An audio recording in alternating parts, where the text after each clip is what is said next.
हो रहे कॉन्फ्लिक्ट्स के बावजूद पोर्चुगीज ने 1526 में बसाइन, जिसे अब वसई के नाम से जाना जाता है, वहां अपनी पहली फैक्ट्री खोली। इन दिनों बहादुर शाह ने इन आइलैंड्स में इस्लाम को काफी प्रचलित किया था, लेकिन वो लगातार मुगल मराठा वॉर्स में फंसे रहते थे, जिसकी वजह से उनका इन्फ्लुएंस इन आइलैंड्स में काफी कम हो गया था। पोर्चुगीज इस मौके की तलाश में काफी दिनों से थे और अब उन्हें ये मौका मिलने ही वाला था। 1528 से 1529 के दौरान पोर्चुगीज गवर्नर लोपो वास डे सैम्पायो ने गुजरात सल्तनत से फोर्ट ऑफ माहिम को छीन लिया। इस वक्त तक मुगल एम्परर हुमायूं भी मुगल एम्पायर को बढ़ाने में जुटा हुआ था। गद्दी संभालते ही उसने अपना रुख बिहार और गुजरात की तरफ कर लिया। बहादुर शाह को एहसास होने लगा था कि जल्द ही हुमायूं अब गुजरात को उससे छीन लेगा। दिन ब दिन बहादुर शाह का ये बढ़ता हुआ डर उन्हें पोर्चुगीज से दोस्ती करने पर मजबूर करने लगा, लेकिन पोर्चुगीज के एम्बिशन कुछ और ही थे।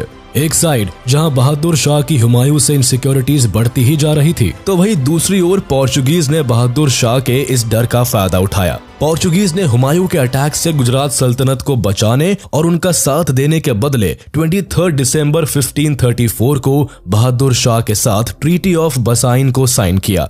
इस ट्रीटी के तहत बहादुर शाह ने 7 आइलैंड्स ऑफ बॉम्बे एंड बसाइन को पोर्चुगीज को सौंप दिया और इसी के साथ बॉम्बे एंड बसीन पर से गुजरात सल्तनत का एंड हो गया। बॉम्बे पर कब्जा करने के बाद पुर्तगालियों के हाथों में बॉम्बे के 7 आइलैंड्स थे। अब उनका मेन एम था इन आइलैंड से स्पाइस ट्रेड एंड क्रिश्चियनिटी को प्रमोट करना। क्योंकि सालों से यहाँ इस्लामिक रूल था, इसलिए यहाँ की सोसाइटी काफी कंजर्वेटिव थी। यहाँ का माहौल बदलने के लिए पोर्चुगीज ने यहाँ इंटर मैरिज करना शुरू कर दिया। इसके साथ ही यहाँ कई चर्चेस बनवाए गए। हालांकि पोर्चुगीज के शासन के दौरान इन आइलैंड्स में ज्यादा बड़े लेवल पर कोई डेवलपमेंट नहीं हुआ, फिर भी उन्होंने इन एरियाज को अपने हिसाब से डेवलप किया। रोमन कैथोलिक चर्च को स्ट्रांगली सपोर्ट किया। उस टाइम तक बॉम्बे में इनका ट्रेड काफी जोरों से चलने लगा था। कॉटन, कोकोनट, कॉयर, स्पाइसेस की ट्रेड ने यहाँ काफी जड़ें फैलाई। ट्रेड में रफ्तार के साथ पोर्चुगीज ने यहाँ कई ट्रेडिंग सेंटर्स, बिल्डिंग्स और चर्चेस को भी बनवाया। कच्चे माल को पोर्ट तक लाने ले जाने के लिए उन्होंने रोड्स एंड कॉजवेज भी बनवाए। 16th सेंचुरी खत्म होने के साथ ही पोर्चुगीज ने इंडियन ओशन सहित भारत में अपनी पकड़ मजबूत कर ली थी, लेकिन पोर्चुगीज की बढ़ती आमदनी और मोनोपोली को देखते हुए कई दूसरे यूरोपियन कंट्रीज, खासकर स्पेन ने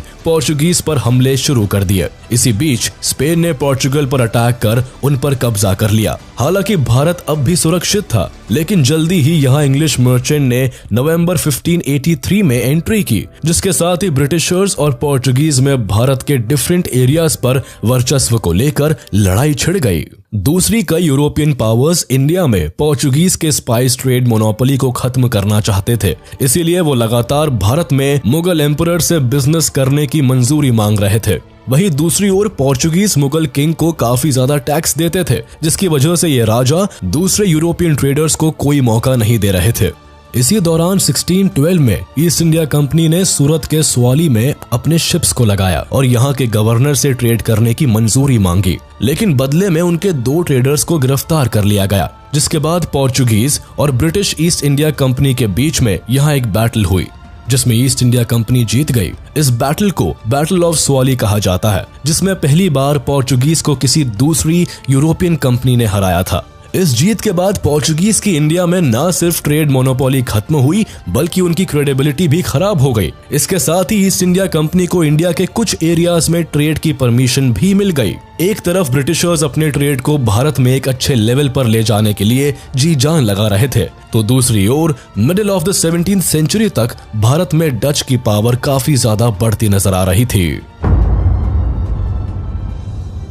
धीरे धीरे अब ईस्ट इंडिया कंपनी भारत में अपने पांव फैलाने लगी। इधर पोर्चुगीज का वर्चस्व भी भारत से कम होता जा रहा था। ब्रिटिशर्स इस बात को बहुत अच्छी तरह जानते थे कि अगर उन्हें भारत में ट्रेड करना है तो जल्दी ही उन्हें सारे कोस्टल एरियाज में अपना कंट्रोल स्टैब्लिश करना होगा। हालांकि उन दिनों ईस्ट इंडिया कंपनी अपना ट्रेड मेनली पटना, सूरत, कोलकाता और गुजरात में ही कर रही थी, लेकिन दूसरी कंट्रीज को भारत में आने से रोकने के लिए उन्हें वेस्टर्न कोस्ट को भी सुरक्षित करना था। बॉम्बे आइलैंड्स भी इंडिया के वेस्टर्न कोस्ट में ही था, जहां अरेबियन सी के रास्ते थे। दूसरे कंट्रीज के ट्रेडर भारत की तरफ आ सकते थे। ईस्ट इंडिया कंपनी किसी भी हाल में किसी और को भारत पर अपना राज जमाने नहीं देना चाहती थी, जिस कारण ईस्ट इंडिया कंपनी के सुझाव पर ब्रिटिश एम्पायर की सूरत काउंसिल ने बॉम्बे को पोर्चुगल